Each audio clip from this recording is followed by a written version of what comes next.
Dear Chosen One, prepare yourself, because what you're about to uncover is not something that can be casually scrolled past or half-heartedly understood. This is not about catching trendy angel numbers on your phone screen or downloading the latest meditation app to calm your mind for a few minutes. What you're stepping into now is far deeper, far rarer, and infinitely more transformative. Only a handful of souls on this entire planet will ever feel the weight and wonder of this kind of awakening. You are not simply becoming more spiritual or aware. You were born carrying a sacred assignment, a hidden blueprint designed to guide others out of the fog and back to divine remembrance. You might not fully recognize it yet, but your life has been whispering clues to you all along. The sleepless nights, the sudden waves of emotion that have no logical source, the unexplainable knowing that there's more to this life than routines and roles. Have you noticed moments where you feel like a stranger in your own world, asking yourself, why am I here? Why does this no longer satisfy me? This isn't stress or mere burnout. This is the sacred trembling of a soul that is beginning to remember. This is the first flicker of your divine mission calling you home. And here's the part that most overlook. This signal is not loud. It doesn't arrive like thunder crashing through your life. It comes as a quiet, almost imperceptible shift. Most people ignore it completely, labeling it as exhaustion or overthinking. But for you, Chosen One, it's different. You feel it as a gentle but persistent invitation to look deeper, to step away from the noise, to question everything you've been told about who you are and why you're here. This is not confusion, it's activation. This is your spiritual DNA waking up, shaking off the dust of human conditioning, and reaching for the divine frequency you've carried since before you were born. I want to pause here and thank you from the depths of my heart for being here, for listening, for opening your spirit to this message. Thank you to every single one of you who has supported this mission through Super. Thanks, your generosity helps these words reach more chosen souls across the world. And whether you give or not, know this: your presence here is a divine gift, and I am endlessly grateful for you. If you feel this deep awakening stirring in your soul right now, I invite you to comment below, "I feel this awakening in my soul, 999. This number isn't just a sequence, it symbolizes completion, spiritual mastery, and the readiness to step fully into your divine path. When you type it, you're declaring to the universe that you are ready to rise, to lead, and to live in your highest truth.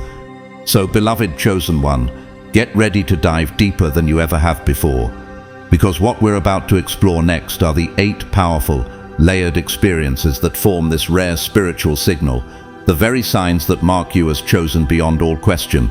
You're not just waking up, you're being activated, you're being commissioned, and together we will walk into the sacred unknown, hand in hand, heart to heart.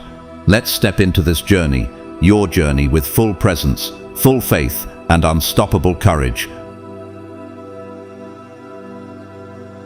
God's chosen ones, only the strongest go through this rare spiritual awakening sign. Chosen One, the awakening doesn't come with grand explosions or heavenly trumpets. It begins as a quiet whisper that only you can hear. It shows up in the simplest, most mundane moments, while you're driving through the same streets you've passed 1,000 times, scrolling mindlessly through your phone late at night, or folding that same pile of laundry you've done countless times before. Suddenly, out of nowhere, a piercing thought cuts through your mind like a blade. Is this really my life, or have I been living someone else's dream all along? That one question hits you harder than any storm. Have you ever stopped to wonder, when did I start living on autopilot? When did my soul surrender its fire for a checklist? The career that once defined you, the relationships you thought were unbreakable, the goals that once fueled you, they all start to look like costumes in a play you didn't audition for. You feel as if you're wearing clothes that don't fit anymore, performing lines you never wrote. At first, you might resist. You'll tell yourself it's just a phase, a seasonal slump, a sign that you need a vacation or a new hobby. You might try to travel, switch up your daily routine, binge watch shows to distract yourself, but nothing really works. Why? Because the true you is knocking from the inside, and once that knock begins, it can't be silenced. This isn't just restlessness, it's a holy dissatisfaction. It is the universe, or more precisely God, pulling you away from a life that was constructed to keep you small and asleep. Can you feel that sacred tension rising within your spirit? That inner wrestling between what you see in the mirror and what you feel in your soul? This is not a crisis, it is an invitation to return home to yourself, to the blueprint God designed before the world named you. The Bible speaks of this journey so vividly. In Romans 12:2 it says, "Do not conform to the pattern of this world, but be transformed by the renewing of your mind." You see, chosen one, your mind is waking up first. It's whispering to you that there is something more than what the world offered. But here's the catch, not everyone is called to feel this. Many people live and die comfortably numb, never daring to question the script handed to them. But you are not like them. You are chosen to disrupt the narrative, to break the mold. Can you imagine what kind of courage it takes to question everything you've built, everything you were taught to value? It's terrifying, yet liberating. The breakdown of the false identity is the first necessary death before the rebirth. Take Oprah Winfrey, for example. She walked away from a life that many would envy, the endless talk shows, the fame, the money, because her spirit demanded deeper fulfillment. When she stepped into her true calling of spiritual teaching and empowerment, she began to truly live. Or consider Albert Einstein. He questioned reality so deeply that he transformed the way we understand the universe itself. Do you think he stayed comfortable within the limits of what was accepted? No. He allowed himself to step beyond, even when the world ridiculed him. How about Malala Yousafzai? She could have stayed silent, accepted her imposed role, but she chose to rise and risk her life for truth and education. And think about Jim Carrey, a man who reached the pinnacle of Hollywood success, only to realize that none of it made him feel alive. He dared to let go of external validation to search for something real inside himself. Are you starting to see that you're not alone on this path? Isaiah 43:19 reminds us, "See, I am doing a new thing. Now it springs up, do you not perceive it?" The question is not whether the new thing is happening, but whether you have the eyes to see it. When you feel that your old life no longer fits, it's because you're being stretched into a bigger divine version of yourself. Chosen one, do you feel the friction? That subtle yet relentless nudge telling you that what once thrilled you now drains you. It is the breaking of the shell so that the soul can fly. At this point, you may feel like a stranger to yourself. You might ask, am I losing my mind? No, you're losing your conditioning. You are shedding inherited limitations, beliefs that never belonged to your true essence. In John 8:32, Jesus said, "Then you will know the truth, and the truth will set you free." This freedom isn't cheap. It cost you everything that was false. It is the most courageous act to stand naked in the mirror of your soul and choose truth over comfort. You're not just breaking habits, you're breaking spiritual contracts that kept you bound. Have you noticed how every attempt to go back feels forced now? You try to enjoy the same activities, the same conversations, but there's a hollow echo in them. It's as if life has dimmed in color, waiting for you to find the real palette. This is because the awakening is irreversible. Once your spirit starts to remember who it is, no earthly pleasure can fully satisfy you anymore. You may find yourself crying for no reason, feeling waves of grief and joy simultaneously. These are not signs of weakness, they are evidence of a soul being reborn. Ephesians 14:24 speaks to this metamorphosis. You were taught with regard to your former way of life to put off your old self, to be made new in the attitude of your minds, and to put on the new self, created to be like God in true righteousness and holiness. Every tear, every restless night, every sudden surge of intuition is sacred. These are your birth pangs into a higher dimension of living. Are you brave enough to follow this call into the unknown? Do you trust that God wouldn't stir this transformation in you without a divine reason? Look at Nelson Mandela. Imprisoned for 27 years, he emerged not as a broken man, but as a reborn leader, guided by a higher mission. What if he had ignored the inner voice that told him he was destined for more than a cell? What if he had conformed to the pain and stopped dreaming? Chosen one, what cages are you still holding on to? What borrowed dreams are you ready to set on fire so that your real vision can rise? Philippians 3:13-14 encourages us, "But one thing I do, forgetting what is behind and straining toward what is ahead, I press on toward the goal to win the prize for which God has called me heavenward in Christ Jesus." You are being called upward, chosen one, upward into authenticity, upward into unshakable peace, upward into divine alignment. The discomfort is the signal, the longing is the compass. The breakdown is not your end, it is the holy beginning. Chosen one. This next phase of your awakening is not for the faint of heart. After that first gentle crack in your internal world, the second transformation sweeps in like a tidal wave, undeniable, unavoidable, and deeply transformative.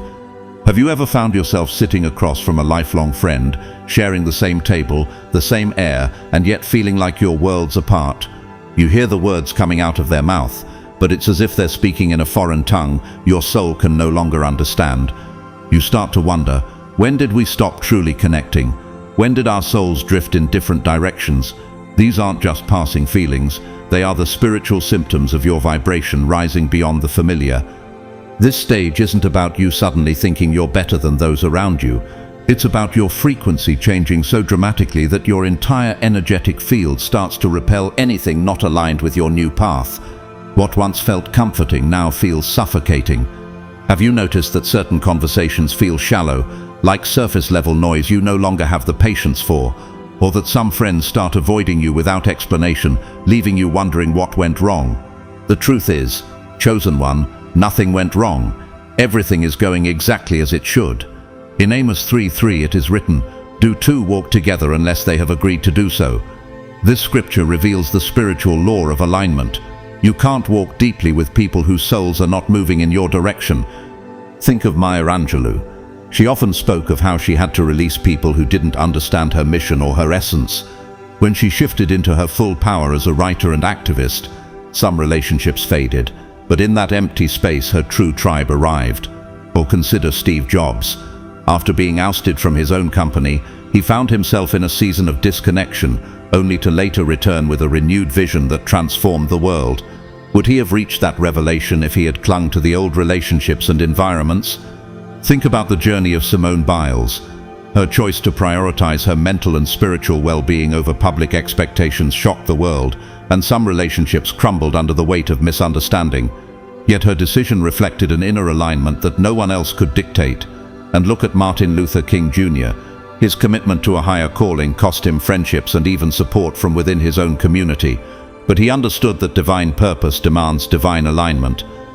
You may be asking yourself now, why does it have to be so lonely?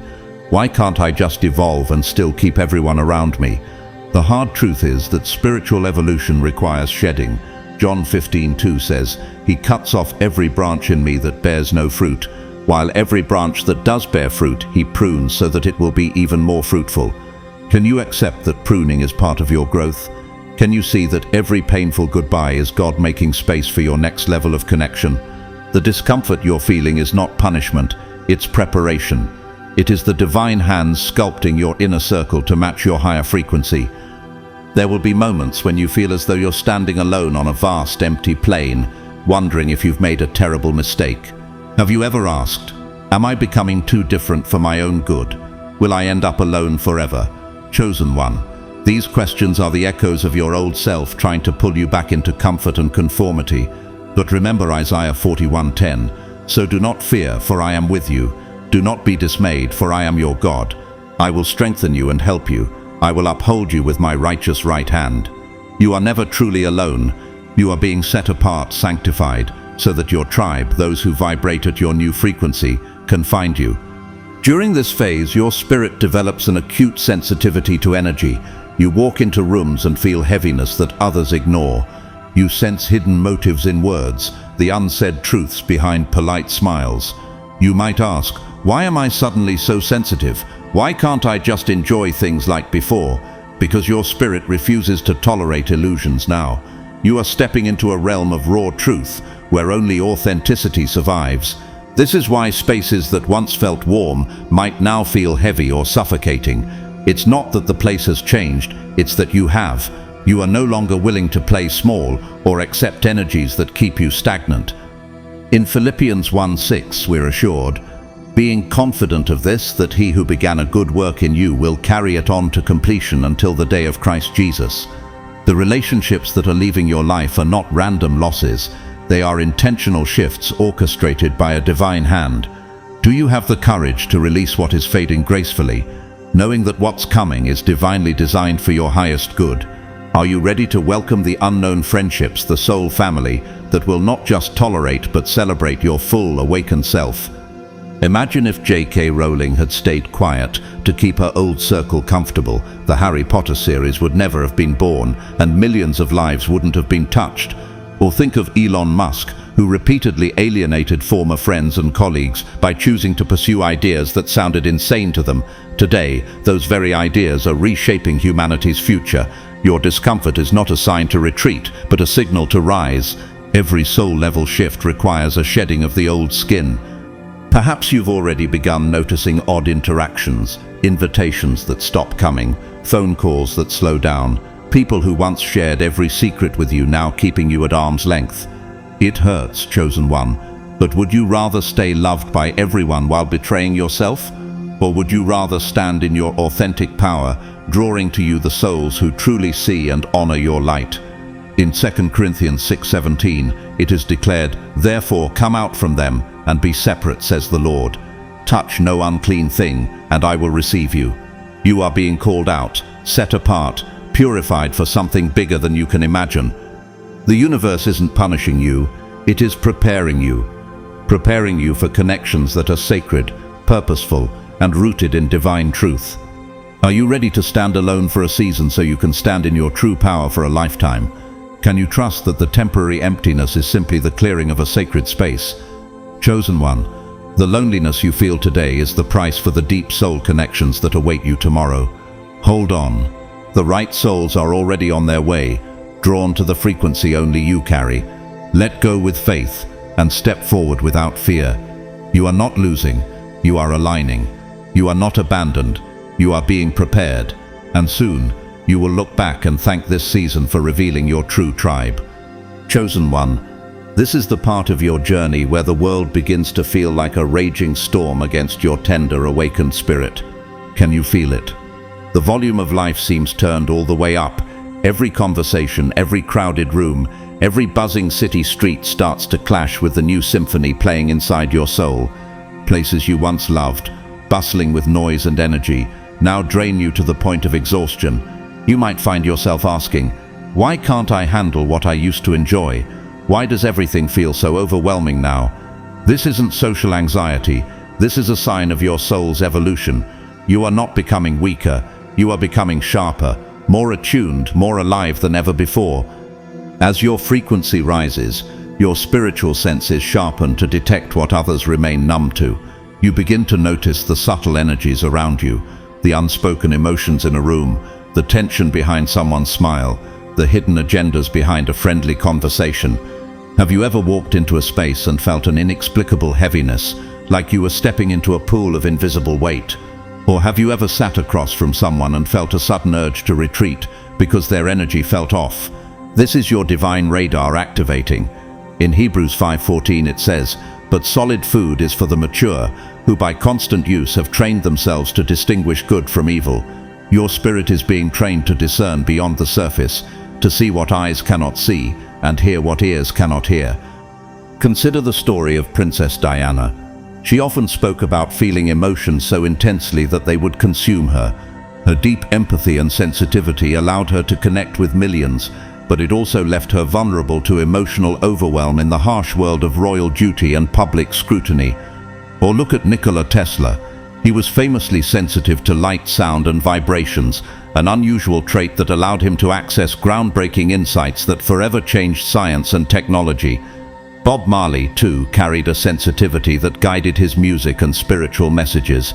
He retreated often to nature and quiet spaces, understanding that his soul needed those moments of solitude to create songs that moved entire generations.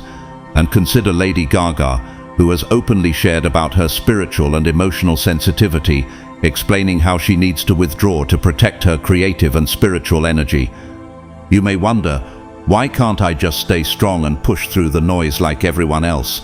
Because, chosen one, you are not everyone else. You are not called to fit in, you are called to rise above. Your craving for solitude, for the quiet embrace of nature, for spaces that allow you to breathe deeply, this is not cowardice. This is your spirit's way of detoxifying, preparing, and strengthening itself for the sacred missions ahead.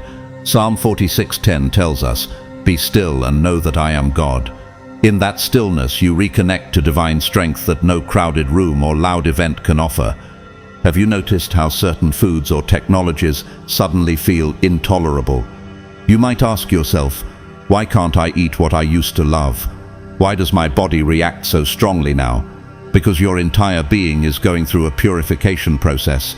Your body, mind, and spirit are aligning to become a vessel pure enough to carry higher wisdom and deeper revelations. You are being emptied of old toxins, not just physically, but spiritually and emotionally as well. During this phase, boundaries become your lifeline. You realize that saying no is an act of self-respect, not selfishness. You begin to curate your environment with the precision of an artist, choosing only what nourishes your soul. You might feel guilty at first, asking, am I becoming antisocial? Am I pushing people away? But look deeper. You are not isolating yourself out of fear. You are creating a sacred container for the next level of your spiritual calling. In Proverbs 4:23, we are reminded, above all else, guard your heart, for everything you do flows from it. Guarding your heart means becoming selective about who and what enters your energetic space. The modern world glorifies hustle, constant stimulation, and endless social interaction.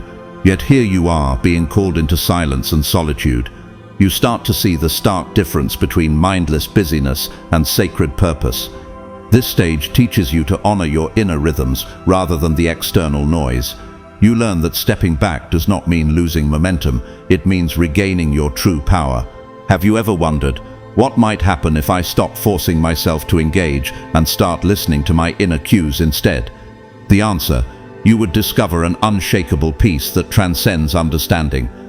Think about the story of Moses.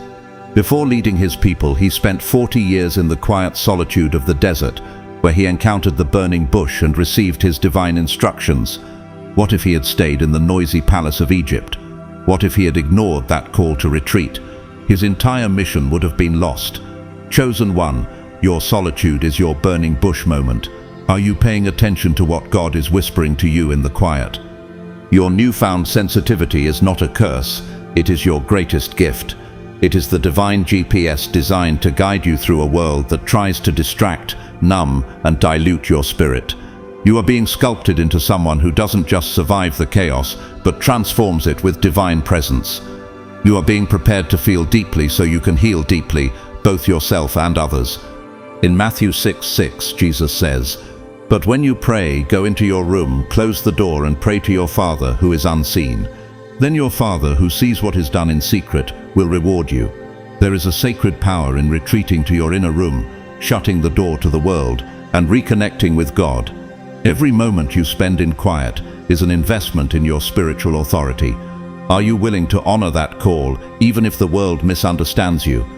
So, chosen one, as you become more sensitive, embrace it, trust it. Use it as your compass to navigate the path that has been divinely set for you. You are not becoming fragile, you are becoming refined. You are not withdrawing from life, you are stepping into a deeper, truer version of it. Remember, your sensitivity is the mark of your chosen status. It is proof that your spirit is alive, alert, and aligned with heaven. Let it lead you, and watch as your life transforms into a sanctuary of divine resonance and power. Chosen one, as your awakening continues to unfold, you enter a phase so profound and liberating that it might shock you at first. Your deep-rooted desire to prove yourself to the world begins to dissolve. Can you feel it already? That old hunger to collect trophies, to stack up accomplishments, to stand on pedestals and hear the applause, it slowly loses its power over you. You may find yourself wondering, am I losing my edge? Have I become too passive? But the truth is far from that. You are not losing your ambition. You are simply trading shallow striving for soulful significance.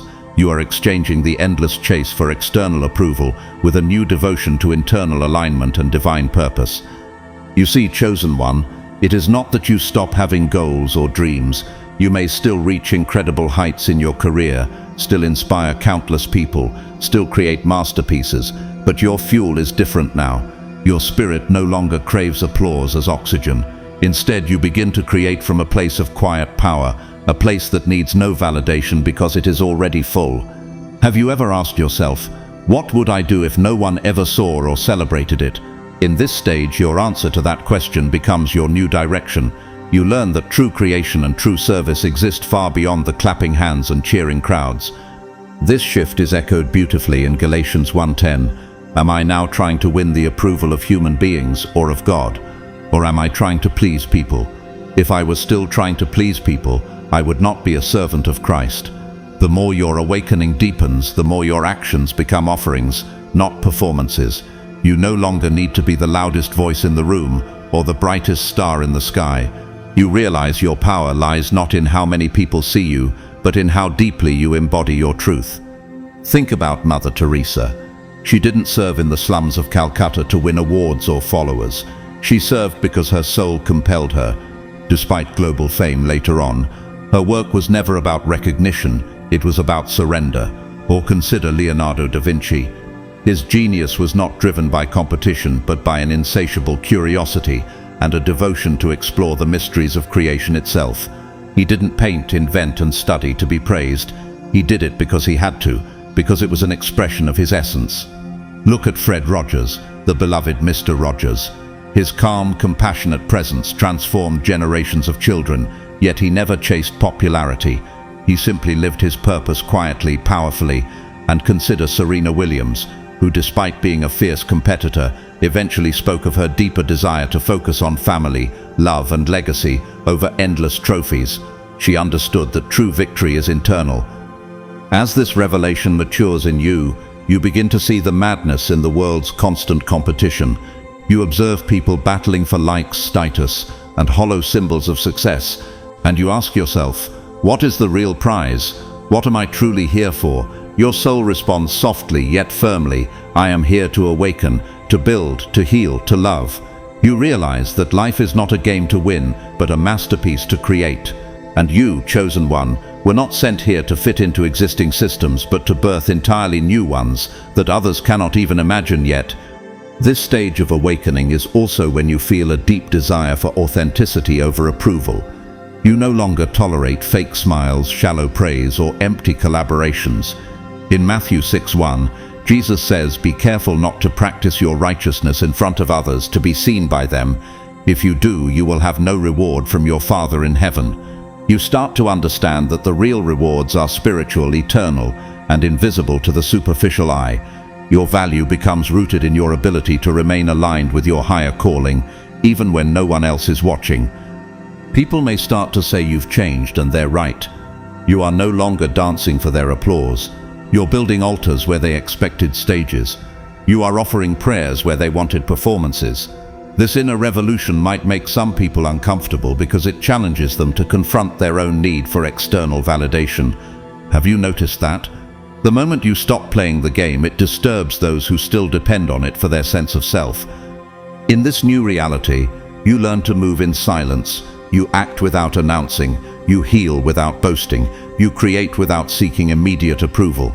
You understand that seeds grow in the dark before they ever bloom in the light. You embrace solitude as sacred preparation rather than punishment. Have you asked yourself recently, what would happen if I stopped performing and simply became? The answer is the birth of a new life, so profound it shakes the very ground you walk on. In Philippians 2:3, it is written, do nothing out of selfish ambition or vain conceit. Rather, in humility, value others above yourselves. Humility becomes your new crown. You no longer seek to be above anyone, but rather to uplift those around you as you rise. Your journey turns into a ripple of transformation, subtly inspiring others not to compete, but to come home to themselves. Imagine if Albert Einstein had spent his life trying to be the most popular scientist, rather than exploring the questions that kept him awake at night. The theory of relativity would never have emerged, and the universe as we understand it would remain hidden in the dark. Or think about Rosa Parks. Her simple, quiet act of defiance wasn't performed for the spotlight. It was an act of alignment with her soul's unyielding sense of justice, an act that shifted history itself. You, chosen one, are being called into this same depth of purpose. Your soul is no longer interested in gathering fans. It is called to gather truth, to create legacies, to awaken sleeping hearts. You might still achieve, still succeed in the world's eyes, but the core of you has shifted. Your ego has given up its throne, and your spirit now guides the journey. So, are you willing to let go of the chase? Are you ready to surrender the applause so you can hear the whispers of God in your heart? Can you release the urge to be seen so that you can finally see yourself? When you stop living for external approval, you finally start living for divine assignment. You become unshakable, untouchable, unstoppable, because you are no longer performing, you are embodying. Chosen one. This is where your journey starts to feel like a beautiful paradox. Time, once your master, begins to dissolve in your hands like sand slipping through your fingers. Have you noticed it yet? You glance at the clock and realize an entire hour has evaporated in what felt like 5 minutes, or you sit in stillness and what feels like an eternity turns out to be mere moments. You might ask yourself, am I losing track of reality? Why is my sense of time so distorted lately? But this isn't distraction or absent-mindedness. It's the evidence that you're shifting into a higher state of consciousness. You are no longer a prisoner of linear time. You are stepping into divine timing, into the eternal now. Most of the world lives shackled to the clock, deadlines to meet, routines to uphold, a constant rush to the next moment. Have you noticed how people talk about never having enough time, as if it's a monster always chasing them? But for you, chosen one, as your spirit awakens, the chains begin to break. Why? Because your soul starts to remember its true nature, timeless, infinite, deeply present. You begin to understand that the past no longer has authority over you, and the future cannot lure you away from the miracle of the present. In 2 Peter 3:8 it says, "With the Lord a day is like 1,000 years, and 1,000 years are like a day." This is not just poetic language, it is the spiritual reality you are stepping into. Look at Eckhart Tolle, whose entire message is rooted in the power of now. He wasn't always a spiritual teacher. He suffered from deep depression and anxiety until one day he experienced a spontaneous awakening and realized that presence is where true freedom lies. Or consider Steve Jobs, who often spoke about living each day as if it were his last, understanding that rigid plans were illusions and that true innovation flowed from intuition and presence. Think about Frida Kahlo, whose life and art were created outside the rigid expectations of time and social norms. She painted what her soul felt in the moment, not what the world demanded on schedule. And look at David Bowie, who continually reinvented himself following an inner rhythm rather than sticking to industry timelines or public expectations. He moved when his spirit moved. Have you caught yourself feeling a sudden disinterest in detailed 5-year plans or meticulously crafted schedules? You may worry, am I becoming lazy or irresponsible? Am I losing my drive? The answer is no.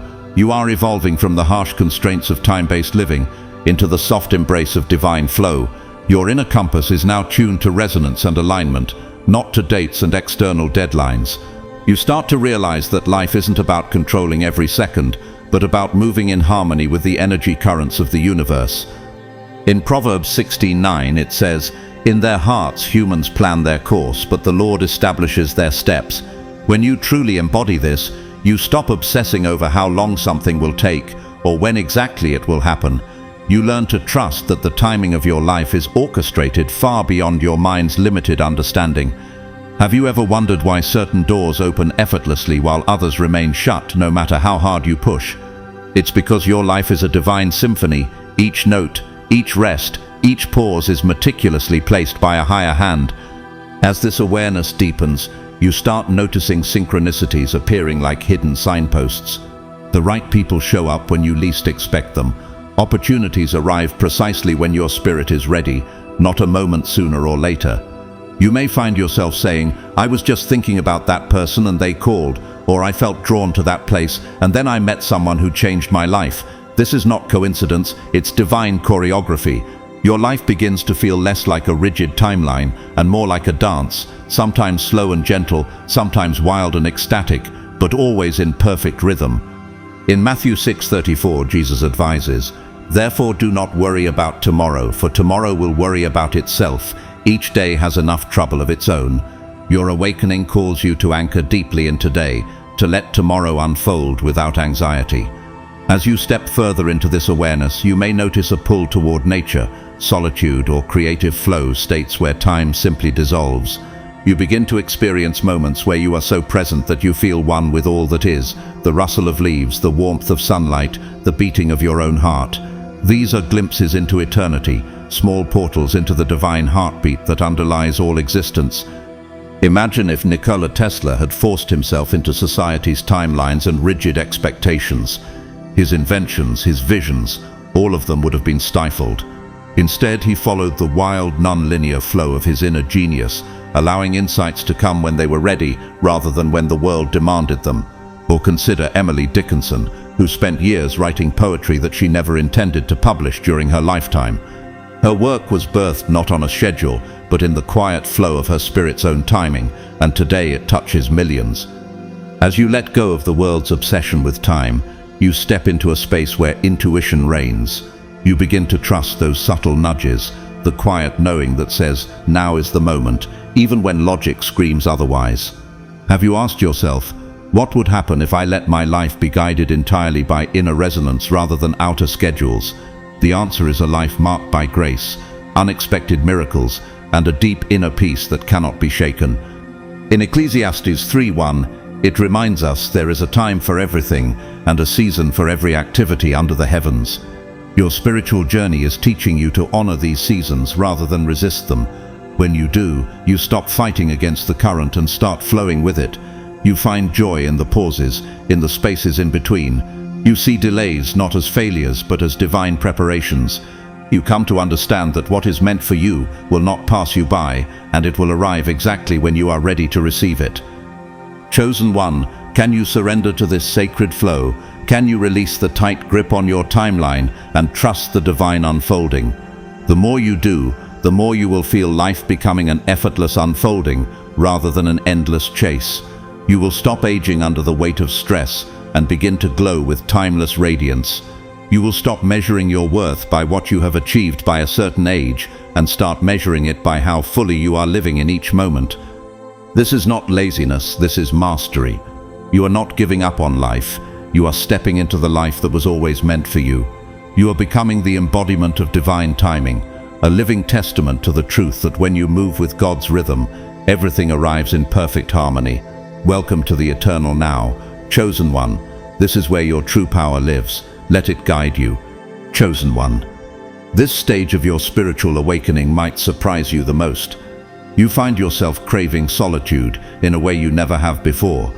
But it's not because you're sad or lonely, and it certainly isn't because you're giving up on people. Rather, there is a new inner knowing that whispers to you, you need to be alone now, not to escape the world, but to hear the sacred language of your soul. Have you felt this gentle yet undeniable pull toward stillness? That deep sense that the noise of the world, the chatter of even the kindest souls, is starting to cloud your inner clarity. This is not rejection, it is realignment. At this stage, you might notice that even light-hearted gatherings, casual dinners, or random phone calls begin to drain you rather than nourish you. You might ask yourself, why do I feel tired after being around people I love? What's happening to me?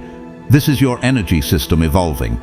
Your spirit is becoming so attuned, so sensitive, that it can no longer withstand chaotic or misaligned vibrations for long. In Proverbs 27:17, it says, as iron sharpens iron, so one person sharpens another. But there comes a time when your blade needs to rest in the forge to regain its strength and shape, and that forge is solitude. Think of the mystic Rumi, who often withdrew into silence to receive divine inspiration. His poems were not born from crowds, but from deep sacred solitude. Or consider Jesus, who withdrew to the mountains and the wilderness to pray alone, to reconnect with the Father and strengthen his mission. He didn't isolate because he disliked people. He did so because his spirit required divine recalibration. Even Steve Jobs took long walks alone to process ideas and decisions. His genius wasn't simply sparked by meetings. It was nurtured in quiet, contemplative moments. And look at Maya Angelou, who often retreated to small hotel rooms alone to write, away from all distractions, to allow her spirit to channel her powerful words. During this phase, you might start declining invitations more often, silencing your phone, or spending entire weekends alone without feeling guilty or restless. You may ask yourself, am I becoming antisocial? Will I lose my relationships? But chosen one, understand this deeply. Your need for solitude isn't a symptom of disconnection. It is the evidence of profound integration. In Isaiah 30:15 it says, "In quietness and trust is your strength." In the quiet, your nervous system softens, your spirit listens, and your energy regenerates. You might find that in this sacred space of solitude, insights start landing effortlessly. Ideas, visions, and answers you've been seeking arrive uninvited but perfectly timed. Your spirit begins weaving together all the fragments you've collected during your external journey. This is where the transformation crystallizes, where your soul alchemizes the noise into wisdom. Have you noticed how your clarity sharpens after periods of being alone? It's as if you step back into the world with a new armor of light and a deeper knowing of who you truly are. The world often teaches us to fear solitude, equating it with emptiness or loss. But in your awakening, you start to see that solitude is not an empty void, but a fertile garden. You begin to understand that stillness is not weakness, it is power. The longer you remain in this sanctuary, the more your energy field stabilizes and expands. You start to radiate a frequency so pure and strong that it naturally repels what is not for you and attracts exactly what aligns with your divine path. In Matthew 14:23 it is written, "After he had dismissed them, he went up on a mountainside by himself to pray. Later that night, he was there alone." Even Christ understood that solitude is where divine communication deepens. Do you see the pattern, chosen one? Those who carry great light must protect and recharge it in silence. While the world rushes to be seen, you are learning to disappear so you can re-emerge with greater impact. As you embrace this sacred loneliness, you begin to feel a deep peace that defies explanation. You realize that being alone doesn't mean being without love. It means being with the highest love, divine presence. Your soul starts to speak more clearly. You hear the soft voice of God guiding you, comforting you, and empowering you for what comes next. Have you asked yourself lately, what if solitude is not something to survive, but something to savor? In this silence, you find your truest answers. Think of the late Kobe Bryant, who often spoke of his early morning workouts alone in the gym, where he connected to a higher purpose beyond the noise of fame and expectations. Those moments in solitude shaped the legend he became on the court and in life. Or consider Vincent van Gogh, who painted in profound isolation, channeling emotions and visions into masterpieces that would touch the world long after he was gone. In these quiet spaces, you are being prepared. Every moment spent in stillness is like a seed planted in rich, hidden soil. In time, these seeds grow into fruits that will nourish not just your soul, but the souls of all those destined to cross your path. You will emerge from your solitude, carrying treasures that no crowd could ever give you, treasures that only God could plant within your heart. So, are you ready to honor this sacred pull? Are you willing to protect your sanctuary even if others don't understand?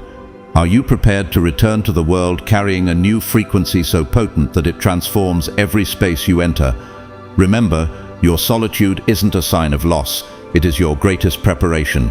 In this quiet, your destiny sharpens, your soul strengthens, and your purpose unfolds like a divine blueprint. Cherish this time, for it is the foundation of the powerful future that awaits you. Step into your sacred silence without fear, and watch as it shapes you into the vessel you were always meant to become. Chosen one, there is a moment in your journey when something inexplicable begins to awaken inside you. It doesn't arrive with a big announcement or in grand poetic words. It simply begins as a deep stirring in your spirit, a vibration so subtle yet so powerful that you can't ignore it. Have you felt it? That quiet but relentless pull that whispers, you are meant for something more. You may try to rationalize it away, tell yourself it's just a passing thought or a side effect of stress, but deep down you know it's not your imagination. It's your soul starting to rise, your true purpose calling you forward. At this stage, you may begin to sense that your life is no longer just about existing or surviving the daily grind. You feel an undeniable urge to step out of the autopilot cycle, to stop simply waking up, working, and going to bed without ever truly touching the depths of your own existence. You might ask yourself, why does everything I used to love feel so empty now?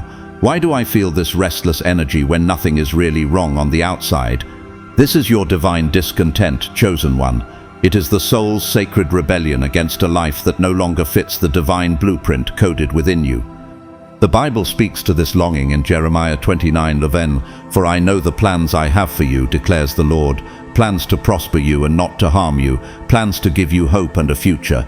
You are beginning to feel those plans rising like a sunrise inside your being, even if the horizon is still cloaked in mist. You might get sudden visions, feel strong pulls during prayer, or receive messages in dreams that leave you waking up with tears streaming down your face.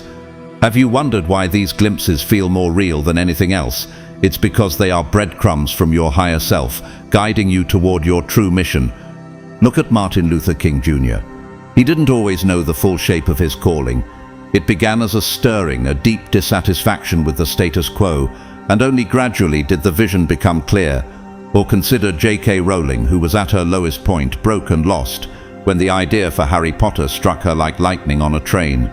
She didn't have the full plot or the final chapters. She just knew she had to start. Think about Florence Nightingale, who felt an inner push toward nursing despite her wealthy family's objections. She knew she was meant to serve, even when society told her otherwise. And consider Elon Musk, who spoke of seeing humanity's future on Mars long before the world could imagine it. His vision began as a quiet knowing, and that knowing fueled revolutions in technology and space travel. This is the start of your deep identity shift. What once felt comfortable or secure, the roles, the job titles, the relationships, the social circles, may now feel suffocating. You might ask, why am I losing interest in things that used to define me? Am I becoming unstable? No, beloved, you are becoming authentic. You are shedding layers that no longer resonate with the higher frequency of your calling. You begin to realize that your worth isn't found in external labels or societal approval, but in the alignment of your life with your soul's true vibration. In Ephesians 2:10, it says, "For we are God's handiwork, created in Christ Jesus to do good works, which God prepared in advance for us to do." Your soul remembers these works, even if your mind does not yet see them clearly. You may feel drawn to completely different interests, inspired to explore new paths that make no logical sense to those around you. You may crave to create, serve, heal, or teach in ways you can't yet articulate. Every time you resist, the inner voice only grows louder, urging you to step forward, even when the ground beneath you feels invisible. This calling might not look like a big stage or global fame. It could be as quiet as writing a book in solitude, creating art that heals hearts, starting a community garden, or raising children with divine wisdom. The importance is not in the scale, but in the alignment. Have you asked yourself lately, what would I do if I didn't care about failing or being misunderstood? That question is the doorway to your true calling. In that space, your soul begins to sing. The tension you feel, the sense that what you're doing is no longer enough, is not a curse but a gift. It is the divine signal that you're ready for more, ready to step into the full expression of who you were created to be. You might feel like you're walking into a fog, unable to see 10 steps ahead. But chosen one, you don't need the whole map. You only need the next step. In Psalm 10:105, it is written, "Your word is a lamp for my feet, a light on my path." The lamp illuminates the next step, not the entire journey. Trust this divine strategy. When you look at people like Oprah Winfrey, you see someone who followed an inner pull to create a platform that transcended entertainment and became a global force for healing and empowerment. Or take Nelson Mandela, who spent decades in prison but never abandoned the inner vision of a free South Africa, a vision he could not fully explain but deeply felt. These individuals didn't have all the answers at the start. They simply obeyed the call echoing inside them. Your calling, chosen one, is just as sacred. It may not always make sense to your logical mind or to the people around you, but it will feel like oxygen to your soul. The longer you deny it, the heavier life will feel. The more you lean into it, the lighter and more alive you become. You might feel afraid to leave the safety of your current identity, but remember, comfort zones are designed to keep you small, not safe. So, are you willing to listen to that sacred stirring within you? Are you ready to trade safety for significance, predictability for purpose? Can you trust that even if the path is unclear, the calling is real? You were not born to simply exist. You were born to embody a divine mission, one only you can fulfill. Embrace it, chosen one. Let it guide you, even if it scares you. for in that sacred unknown lies the life you were always meant to live.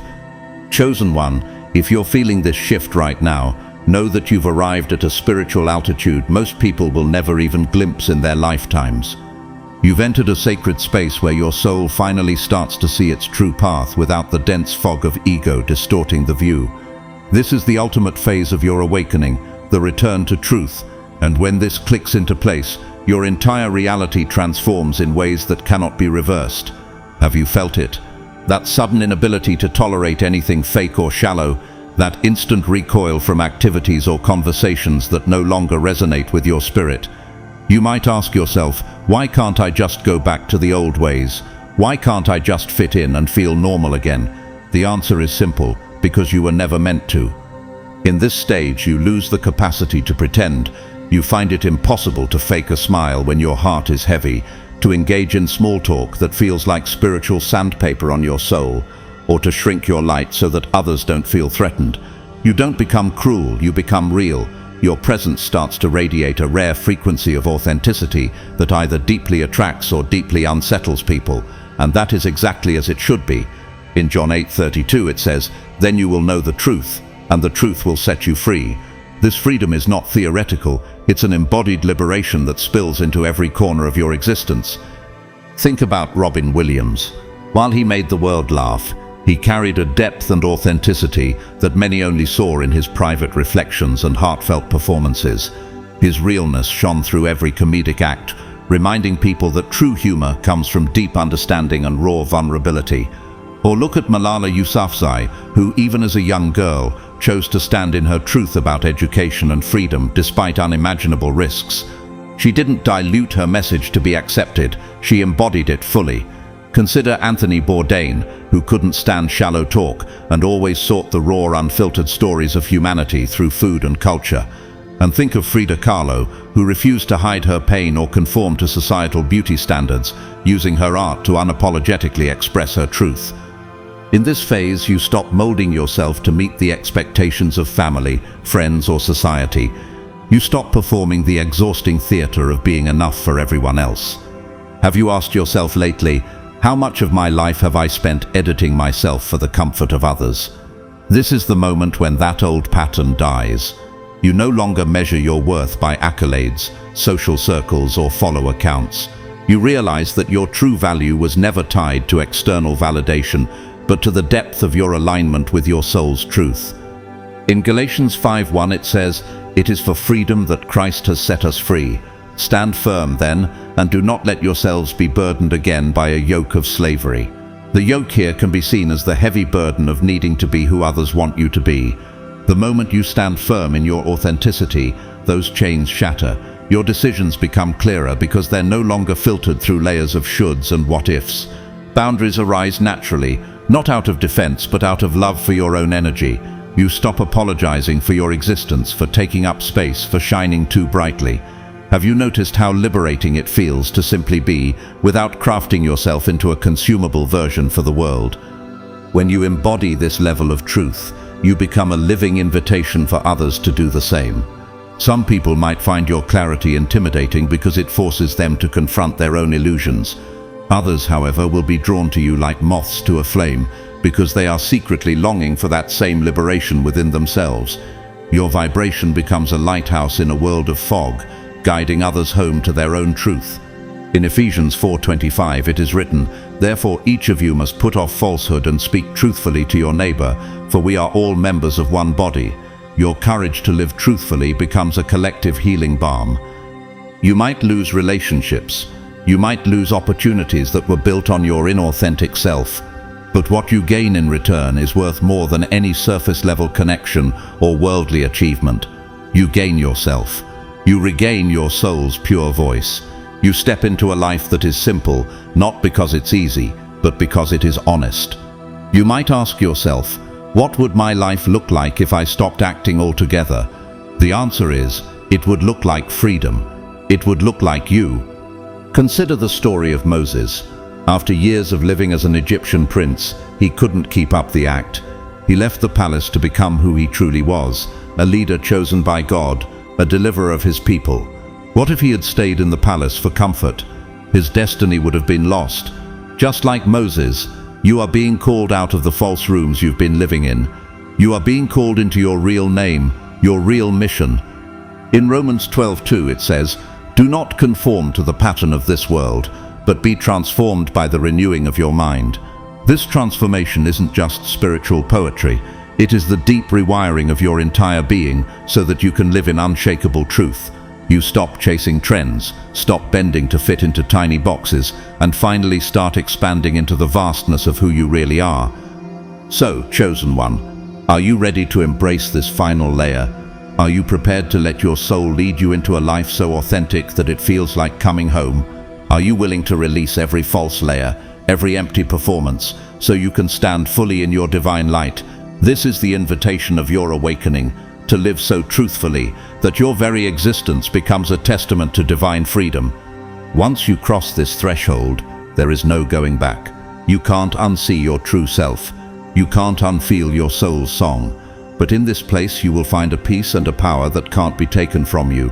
You will finally stop acting like someone you're not, because you remember deeply and forever who you are. And that, beloved chosen one, is the greatest freedom of all. Chosen one, as we come to the close of this powerful journey together, I want you to take a deep breath and truly receive this. Your awakening is not just a moment, it is a sacred crossing into a new realm of existence. You didn't arrive here by accident. You didn't stumble upon these words by coincidence. God has been orchestrating every step, every stirring, every sleepless night that led you here. And the most beautiful part, you don't have to have everything figured out to be walking in divine alignment. You simply had to stop pretending. In a world addicted to masks and performance, your raw authenticity makes you a rare gem, a lighthouse in a sea of illusions. If you felt these shifts, even if they terrified you or left you feeling alone, hear me clearly, you are not broken. You are not behind. You are not imagining things. You are exactly where you are supposed to be. What you're experiencing is not a breakdown, it's a breakthrough. It's not a phase, it's the unveiling of your eternal timeline. This is the season where you move from survival to remembrance, from hiding to radiating, from just existing to fully embodying your divine blueprint. Have you noticed how everything that once felt safe now feels too small? How the old conversations echo with emptiness? How your soul craves depth, truth, and sacred stillness? This is not random. It is your spirit demanding to live in its full, unapologetic glory. You are here not to dissolve into the world, but to disrupt it gently with your light. You are called not to betray yourself for acceptance, but to stand as living proof that authenticity still exists. Your life is not meant to be a constant performance for applause. It is meant to be a divine dance of freedom that invites others to find their own rhythm. Remember John 15:16. You did not choose me, but I chose you and appointed you so that you might go and bear fruit, fruit that will last. You were chosen to bear fruit that doesn't rot under the heat of external opinions, but grows even stronger in divine light. I want to take a moment to thank you truly for being here, for having the courage to listen, to feel, to question, and to stay open even when your world shook. Thank you for your presence, for your energy, for every moment you gave to this sacred space. If you feel led and wish to support this mission further, you can donate through Super Thanks, but know this deeply, whether you choose to give or not, I am infinitely grateful for you. Your support in any form fuels this work, and your spirit is already the greatest gift. I bless you, chosen one. I pray that every room you walk into feels your authentic vibration, and that every door that opens for you is aligned with your highest truth. May your nights be filled with divine whispers and your days overflow with confirmation that you are on the right path. May you find courage when fear tries to creep in, and may your heart always remember you are chosen, protected, and loved beyond measure. If these words resonate deeply in your soul, drop a comment below. I feel this awakening in my soul. Let's make this a space where other chosen ones can find resonance, support, and family. You were never meant to walk this path alone. We rise together. And before you go, don't forget to check out the next video, because now that you have remembered who you truly are, the next divine question awaits. How do you guard this sacred truth in a world that is still asleep? I can't wait to explore that with you. You are loved, you are guided, and you are exactly on time. God bless you always.